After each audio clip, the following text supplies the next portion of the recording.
ಎಲ್ಲರಿಗೂ ನಮಸ್ಕಾರ ಸ್ನೇಹಿತರೆ, welcome back to my YouTube channel. So last ವಿಡಿಯೋದಲ್ಲಿ ನೀವೆಲ್ಲ ನೋಡಿದ್ರಿ ಮೂರ್ಖರ ಲಕ್ಷಣಗಳು ಯಾವಂತ ಹೇಳ್ಬಿಟ್ಟು ನೀವು ತಿಳ್ಕೊಂಡಿದ್ರಿ. ಸೊ ಇವತ್ತಿನ ಒಂದು ವಿಡಿಯೋದಲ್ಲಿ ಬುದ್ಧಿವಂತರ ಲಕ್ಷಣಗಳು ಯಾವುವು ಅನ್ನೋದನ್ನ ನಾನು ಈ ವಿಡಿಯೋದಲ್ಲಿ ನಿಮ್ಗೆ ತಿಳಿಸ್ಕೊಡ್ತೇನೆ.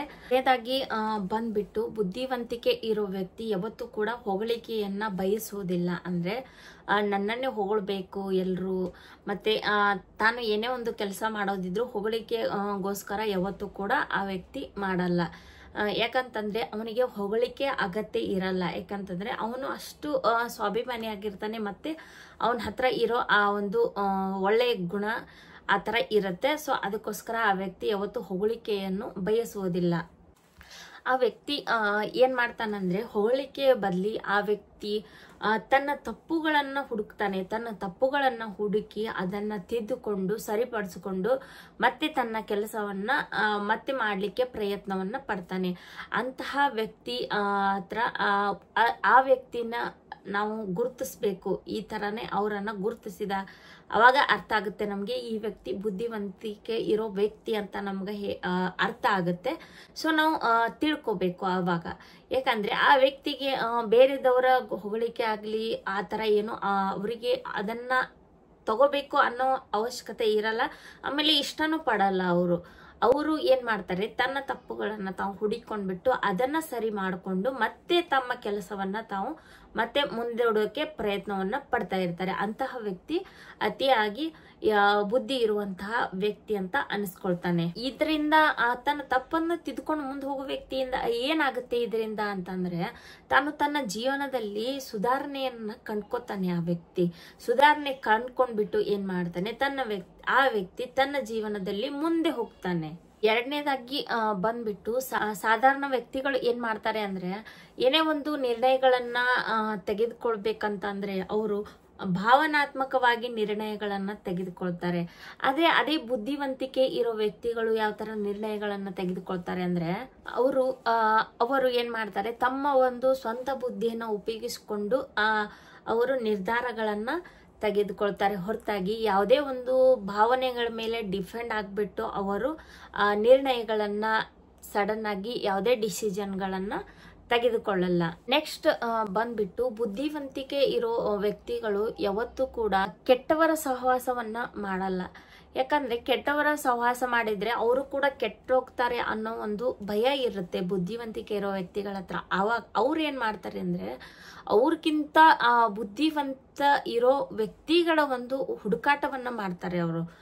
ಅವ್ರಕ್ಕಿಂತ ಬುದ್ಧಿವಂತ ಇರೋ ವ್ಯಕ್ತಿಗಳನ್ನ ಹುಡುಕಾಟ ಮಾಡೋದ್ರಿಂದ ಅವ್ರಿಗೆ ಏನು ಉಪಯೋಗ ಇದೆ ಅಂತ ಅಂದ್ರೆ, ಅವರು ಇನ್ನಷ್ಟು ಅವರಿಂದ ಏನಾದ್ರೂ ನಾಲೆಜ್ ಅನ್ನ ತೆಗೆದುಕೊಳ್ಬಹುದು, ಅವರಿಂದ ಏನಾದ್ರೂ ಅವರಿಗೆ ಹೆಲ್ಪ್ ಆಗಬಹುದು ಅನ್ನೋ ಉದ್ದೇಶದಿಂದ ಅವರು ಕೆಟ್ಟವರ ಸಹವಾಸವನ್ನು ಬಿಟ್ಟು ಒಳ್ಳೆಯವರ ಸಹವಾಸವನ್ನ ಅವರು ಮತ್ತೆ ಅವ್ರಿಗಿಂತ ಬುದ್ಧಿವಂತಿಕೆ ಹೆಚ್ಚು ಇರೋ ವ್ಯಕ್ತಿಗಳ ಜೊತೆ ಸಹವಾಸವನ್ನ ಮಾಡ್ತಾರೆ. ಮತ್ತೆ ಅಂತ ಜನರನ್ನೇ ಅವರು ಹುಡುಕ್ಬಿಟ್ಟು ಸಹವಾಸವನ್ನ ಮಾಡ್ತಾರೆ. ಅಂದ್ರೆ ಅವರು ಸಿಕ್ಕೋರ್ಗೆಲ್ಲ ನಂಬಲ್ಲ ಬುದ್ಧಿವಂತ ವ್ಯಕ್ತಿಗಳು. ಯಾವಾಗ್ಲೂ ಒಂದ್ ವ್ಯಕ್ತಿನ ಅವರು ನಂಬೇಕು ಅಂದ್ರೆ ಅವರನ್ನ ಅಳೆದು ತೂಗಿ ಅವ್ರ ಹತ್ರ ಇರೋ ಒಂದು ಎಲ್ಲಾ ಕ್ಯಾರೆಕ್ಟರ್ ಆಗಿರ್ಬೋದು, ಅವರ ಬಿಹೇವಿಯರ್ ಆಗಿರ್ಬೋದು, ಅವ್ರು ಯಾವ ತರ ಇರ್ತಾರೆ ಅನ್ನೋದ್ರ ಮೇಲೆ ಅವರು ಎಲ್ಲಾನು ತಿಳಿದುಕೊಂಡು ಅವ್ರ ಜೊತೆ ಸಹವಾಸವನ್ನ ಮಾಡ್ತಾರೆ. ನೆಕ್ಸ್ಟ್ ಬಂದ್ಬಿಟ್ಟು ಬುದ್ಧಿವಂತ ವ್ಯಕ್ತಿಗಳು ಫಾಸ್ಟ್ ಏನಾಗಿರುತ್ತೋ ಅದನ್ನ ಯಾವತ್ತೂ ಕೂಡ ಅವ್ರು ಯೋಚನೆ ಮಾಡಲ್ಲ. ಅದನ್ನ ಅಲ್ಲಿಗೆ ಬಿಟ್ಟು ಬಿಡ್ತಾರೆ. ಫ್ಯೂಚರ್ ಏನಿದೆನೋ ಅದನ್ನ ಮಾತ್ರ ಅವರು ಯೋಚನೆ ಮಾಡ್ತಾರೆ. ಅಂದ್ರೆ ಹಿಂದೆ ಏನಾಗಿದೆನೋ ಅದ್ರ ಬಗ್ಗೆ ಯೋಚನೆ ಮಾಡಿ ಟೈಮ್ ವೇಸ್ಟ್ ಮಾಡ್ಕೊಳ್ಳೋದಕ್ಕಿಂತ ಮುಂದೆ ಏನಾಗುತ್ತೋ ಅದ್ರ ಬಗ್ಗೆ ಟೈಮ್ ವೇಸ್ಟ್ ಮಾಡೋದು ಒಳ್ಳೇದು ಅಂತ ಹೇಳ್ಬಿಟ್ಟು ಅವರು ಹಿಂದೆ ಆಗಿರೋದನ್ನ ಬಿಟ್ಬಿಟ್ಟು ಮುಂದೆ ಆಗೋದರ ಬಗ್ಗೆ ಅವರು ಯೋಚನೆನ ಮಾಡ್ತಾರೆ. ಆವಾಗ ಅವರು ಬುದ್ಧಿವಂತ ವ್ಯಕ್ತಿ ಅಂತಾನೂ ಕೂಡ ಅನ್ಸ್ಕೊಳಕ್ ಸಾಧ್ಯ ಆಗುತ್ತೆ. ನೆಕ್ಸ್ಟ್ ಬಂದ್ಬಿಟ್ಟು ಬುದ್ಧಿವಂತ ವ್ಯಕ್ತಿ ಯಾವಾಗ್ಲೂ ಕೂಡ ಮೂರ್ಖರ ಜೊತೆ ಮತ್ತು ಮೊಂಡವಾದ ಯಾರು ಮಾಡ್ತಾ ಇರ್ತಾರೋ ಅವ್ರ ಜೊತೆ ಯಾವತ್ತೂ ಕೂಡ ಅವ್ರು ಸೇರೋದಿಲ್ಲ. ಯಾಕಂತಂದ್ರೆ ಅವರಿಗೆ ಮೊಂಡವಾದ ಮಾಡಿ ಟೈಮ್ ವೇಸ್ಟ್ ಮಾಡೋದು ಅವ್ರಿಗೆ ಅವಶ್ಯಕತೆ ಇರಲ್ಲ. ಯಾಕಂತಂದ್ರೆ ಅದು ಯಾವುದೋ ಒಂದು ದಡಕ್ಕೂ ಹತ್ತಲ್ಲ ಅಂತ ಅವರಿಗೆ ಗೊತ್ತಿರುತ್ತೆ. ಸೊ ಅದಕ್ಕೋಸ್ಕರ ಬುದ್ಧಿವಂತ ವ್ಯಕ್ತಿಗಳು ಮೊಂಡವಾದ ಮಾಡುವವ್ರ ಜೊತೆ ಯಾವತ್ತೂ ಕೂಡ ಅವರು ಇರೋದಿಲ್ಲ, ಮೊಂಡವಾದ ಮಾಡಕ್ನು ಹೋಗಲ್ಲ. ನೆಕ್ಸ್ಟ್ ಬಂದ್ಬಿಟ್ಟು ಬುದ್ಧಿವಂತ ವ್ಯಕ್ತಿಗಳು ಯಾವುದೇ ಒಂದು ಮಾತಿನ ಒಂದು ಪ್ರಭಾವಕ್ಕೆ ಅವರು ಒಳಗಾಗಲ್ಲ. ಮತ್ತೆ ಏನೋ ಒಂದು ಗಾಳಿ ಸುದ್ದಿಗಳಿಗೆ ಅವರು ಸಡನ್ ಆಗಿ ಅವರನ್ನ ನಂಬಲ್ಲ. ಅವರು ಅದರಲ್ಲಿರೋ ಸತ್ಯತೆಯನ್ನು ಅರ್ಥ ಮಾಡ್ಕೊಂಡ್ಬಿಟ್ಟು ಅವಾಗ ಅದನ್ನ ಅವರು ನಂಬೋಕೆ ಸ್ಟಾರ್ಟ್ ಮಾಡ್ತಾರೆ. ಯಾಕಂತಂದ್ರೆ ಸುಮ್ನೆ ಏನೋ ಒಂದು ಗಾಳಿ ಸುದ್ದಿ ಬಂದ್ ಹೇಳ್ತಾರೆ ಅಂತ ಹೇಳ್ಬಿಟ್ಟು ಅವರನ್ನ ನಂಬಿ ಮೋಸ ಹೋಗಲ್ಲ ಅವರು. ಸೊ ಆತರ ಬುದ್ಧಿವಂತ ವ್ಯಕ್ತಿಗಳು ಈ ತರ ಟ್ರಿಕ್ಸ್ ಗಳನ್ನ ಯೂಸ್ ಮಾಡ್ತಾರೆ. ನೆಕ್ಸ್ಟ್ ಬಂದ್ಬಿಟ್ಟು ಬುದ್ಧಿವಂತ ವ್ಯಕ್ತಿಗಳು ಯಾವುದಕ್ಕೂ ಕೂಡ ಸಡನ್ ಆಗಿ ಪ್ರತಿಕ್ರಿಯೆಯನ್ನ ಕೊಡಲ್ಲ ಅವರು. ಅದರ ಬದಲಾಗಿ ಆ ವ್ಯಕ್ತಿ ಏನ್ ಮಾಡ್ತಾರೆ ಅಂದ್ರೆ ಸ್ವಲ್ಪ ಸಮಯ ಕಾಯ್ದ್ಬಿಟ್ಟು ಆ ಟೈಮ್ ಬಂದಾಗ ಅದನ್ನ ಉಪಯೋಗಿಸಿಕೊಂಡು ಆ ವ್ಯಕ್ತಿ ಅವರಿಗೆ ಸರಿಯಾದ ಉತ್ತರವನ್ನ ಕೊಡ್ತಾನೆ. ಇನ್ನೊಮ್ಮೆ ಯಾವತ್ತೂ ಕೂಡ ಒಂದು ಸಹವಾಸಕ್ಕೆ ಬರಬಾರ್ದು ಅನ್ನೋ ರೀತಿ ಅವರಿಗೆ ಎದುರು ಉತ್ತರವನ್ನ ಆ ವ್ಯಕ್ತಿ ಬುದ್ಧಿವಂತ ವ್ಯಕ್ತಿ ಮೂರ್ಖರಿಗೆ ಅಂತಹ ಒಂದು ಬುದ್ಧಿಯನ್ನ ಕಲಿಸ್ತಾರೆ. ಮತ್ತೆ ಆ ತರ ಅವರು ಟ್ರಿಕ್ಸ್ ಅನ್ನ ಯೂಸ್ ಮಾಡ್ತಾರೆ. ಬಂದ್ಬಿಟ್ಟು ಬುದ್ಧಿವಂತ ವ್ಯಕ್ತಿಗಳು ಯಾವತ್ತೂ ಕೂಡ ನೇರವಾಗಿ ಮತ್ತು ಸ್ಪಷ್ಟವಾಗಿ ಮಾತಾಡ್ತಾರೆ. ಹೆಂಗೆ ಅಂತಂದ್ರೆ ಅವರು ಡೈರೆಕ್ಟ್ ಆಗಿ ಮಾತಾಡ್ತಾರೆ. ಏನೋ ಒಂದು ವಿಷಯ ಇರ್ಲಿ ಮನಸ್ಸಲ್ಲಿ ಇಟ್ಕೊಳ್ಳಲ್ಲ, ಅವರು ಡೈರೆಕ್ಟ್ ಆಗಿ ಮಾತಾಡ್ತಾರೆ. ಆ ಟೈಮ್ದಲ್ಲಿ ಆ ವಿಷಯ ಬೇರೆದವ್ರಿಗೆ ಮುಂದಿರೋರ್ಗೆ ಹರ್ಟ್ ಆಗಿರ್ಬಹುದು, ಬಟ್ ಅವರು ಅದೇ ತರ ಮಾತಾಡ್ತಾರೆ. ಅವರು ಬುದ್ಧಿವಂತ ವ್ಯಕ್ತಿಗಳು ಇರ್ತಾರೆ.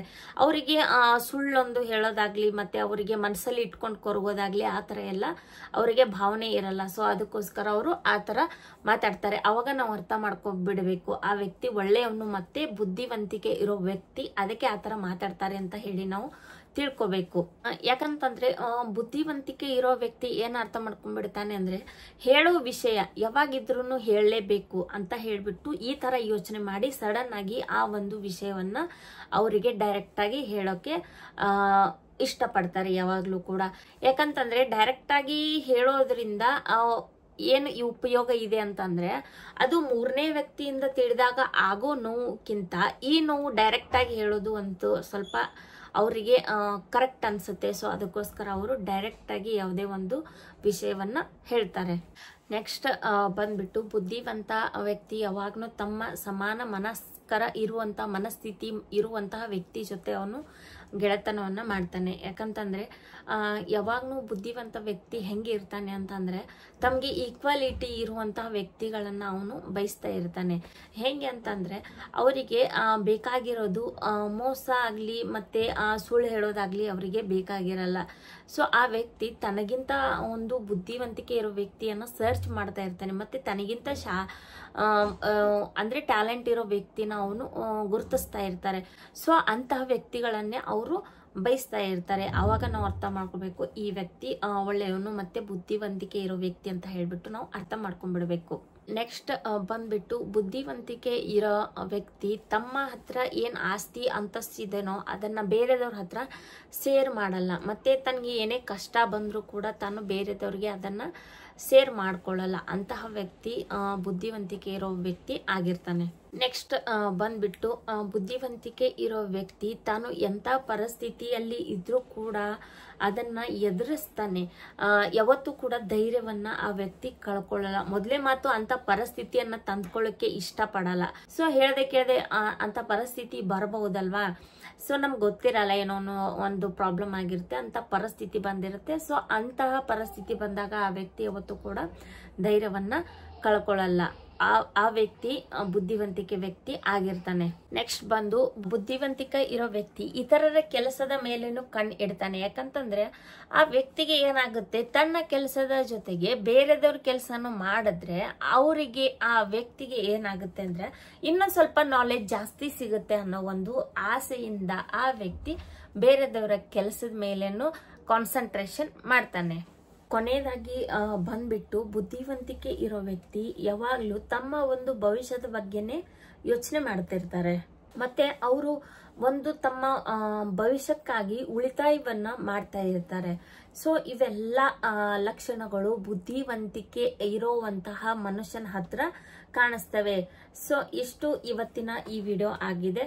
ಸೊ ಎಲ್ರಿಗೂ ನನ್ನ ಒಂದು ವಿಡಿಯೋ ಇಷ್ಟ ಆಗಿದೆ ಅಂತ ಅನ್ಕೋತೀನಿ. ಸೊ ನನ್ನ ಒಂದು ಚಾನಲ್ನ ಯಾರೆಲ್ಲ ಸಬ್ಸ್ಕ್ರೈಬ್ ಮಾಡ್ಕೊಂಡಿಲ್ಲ ದಯವಿಟ್ಟು ಸಬ್ಸ್ಕ್ರೈಬ್ ಮಾಡ್ಕೊಳ್ಳಿ, ಲೈಕ್ ಕೊಡಿ, ಹಾಗೆ ಒಂದು ಕಮೆಂಟ್ ಹಾಕೋದನ್ನ ಮರಿಬೇಡಿ ಅಂತ ಹೇಳ್ತಾ ನನ್ನ ವಿಡಿಯೋನ ಇವತ್ತು ಎಂಡ್ ಮಾಡ್ತಾ ಇದ್ದೀನಿ ಇಲ್ಲಿಗೆ. ಸೊ ನಾನು ಮತ್ತೆ ನಿಮಗೆ ಮುಂದಿನ ವಿಡಿಯೋದಲ್ಲಿ ಸಿಗ್ತೇನೆ. ಅಲ್ಲಿವರೆಗೂ ಬೈ ಬಾಯ್.